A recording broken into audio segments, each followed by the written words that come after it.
exactly is passive voice. So unlike active voice, here the subject receives the action and the action is being done to the subject, not by it. So the person or the thing performing the action, we call them the doer, is often less important and sometimes it is not even mentioned at all. So the structure of possessive voice is given away by the formula object plus be verb plus participle plus by the subject.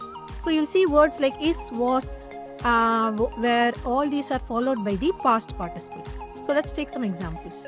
So instead of saying the chef cooks delicious food, we get delicious food is cooked by the chef.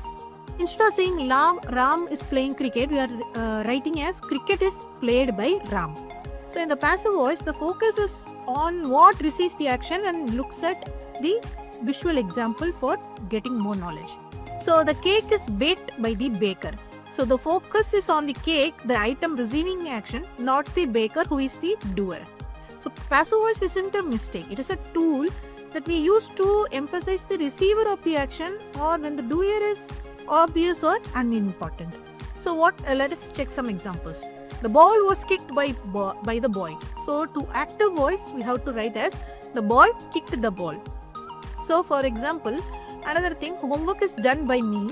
We have to change it as I do the homework. So when do you use passive voice? Passive voice is perfect when you want to foreground the object and when the doer is irrelevant. So thanks for listening. Watch out for more. Like and subscribe for more.